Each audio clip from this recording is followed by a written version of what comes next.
Good evening. 6 years ago today at Miami Beach, Richard Milhous Nixon accomplished perhaps the most remarkable political comeback in American history. After campaigns in 1960 and 62 had branded him a loser, Nixon won the Republican presidential nomination and was on his way to the White House. And on this night, August 8th in 1968, he had this to say. America's in trouble today not because her people have failed, but because her leaders have failed. And what America needs are leaders to match the greatness of her people. The former Vice President of the United States, Richard Nixon, won the election of 1968 in the Republican Party against the Democratic nominee, Hubert Humphrey. He served 2 terms in office, but 2 years into his second term, he resigns from office. During his time in office, he had many great accomplishments that strongly impacted America. These accomplishments include creating the EPA to ensure that the environment was protected and healthy, ending the draft to make serving in the military optional, smashing the deficit that was accumulated by the Vietnam War, and lowering the voting age to the age of 18. I think in terms of his foreign policy, opening doors to China was something, and bringing an end to the Vietnam War, although that has really given the Nixon presidency maybe a little bit more positive, a little more of a positive view ever since his presidency. But inflation at home. Therefore, I shall resign the presidency effective at noon tomorrow. Vice President Ford will be sworn in as president at that hour.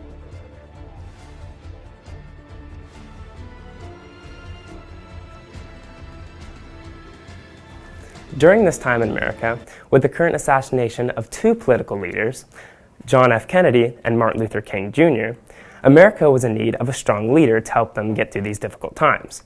Also with the current problem of the Vietnam War, which caused many struggles in America's economy.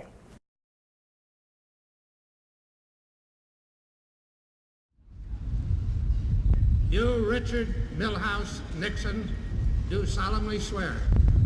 I, Richard Milhous Nixon, do solemnly swear. That you will faithfully execute the office. That I will faithfully execute the office. Of President of the United States.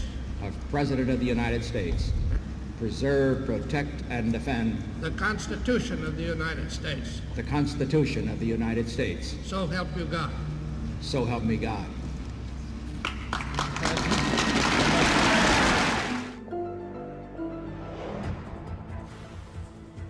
On the night of June 17, 1972, 5 men were caught and arrested for burglary at the Democratic National Committee in the Watergate office complex for stealing information from the opposing political party and attempted wiretapping.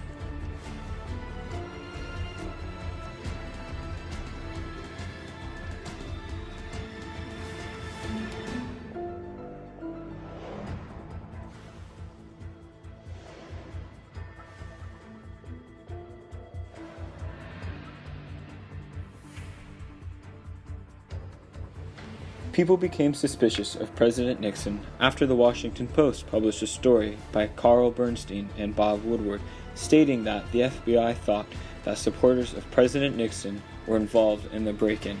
This caused people to associate Nixon with the Watergate scandal.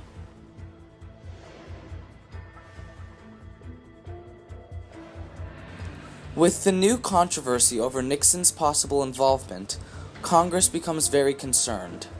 Congress assigns a committee to investigate Nixon's involvement in the Watergate trial. The political investigation uncovers secret tapings of the conversation within the White House. These tapes include conversations of Nixon and Haldeman discussing the break-in. This created tension between the Congress and the President. Congress strongly considered impeaching Nixon. Nixon's tapes are recovered and released by Congress's investigation. Not all of the recorded tapes are released because he deleted many of them. The tapes are called smoking gun tapes, which is used as a metaphor to say that he was caught red-handed.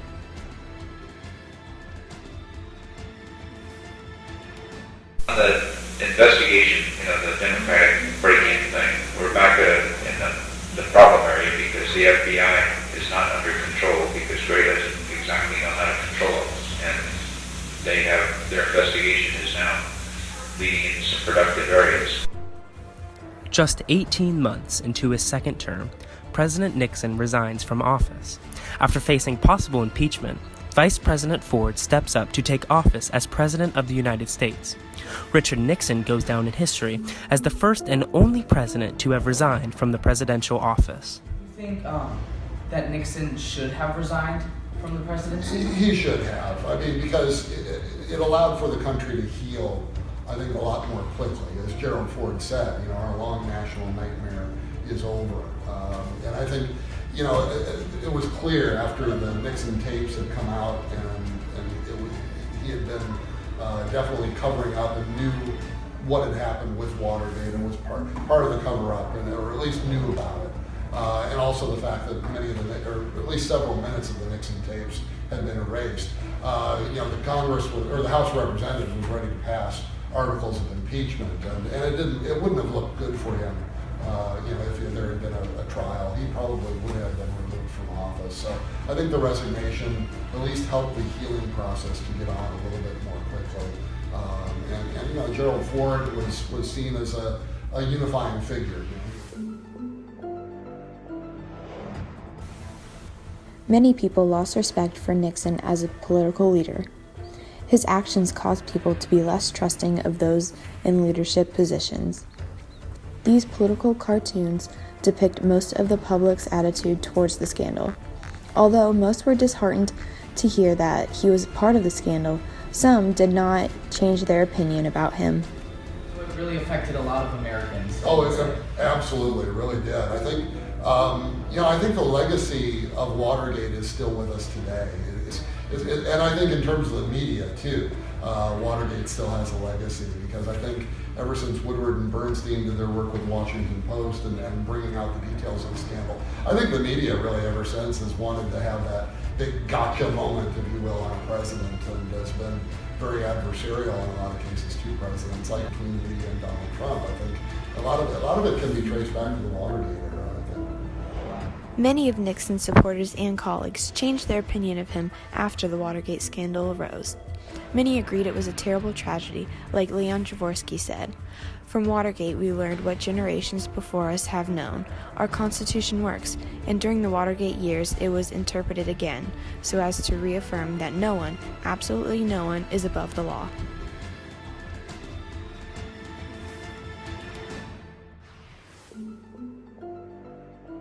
Now that Ford is president, he has the power to pardon. Ford pardons Nixon, getting him out of trouble with the law. So regarding kind of around that time, JFK was assassinated, and also Martin Luther King Jr. Mm-hmm. Do you think people kind of trusted that Nixon was going to be the next big guy? Yeah, I think so. And I think, Nixon was kind of appreciated because he spoke to a lot of Americans in that, he talked, much like Donald Trump in his recent inaugural address, said, well, there's a forgotten man and a forgotten woman, and I'm looking out for you. Well, Nixon also spoke about the silent majority. So I think Nixon was seen coming in as someone who would be a unifier to a great extent.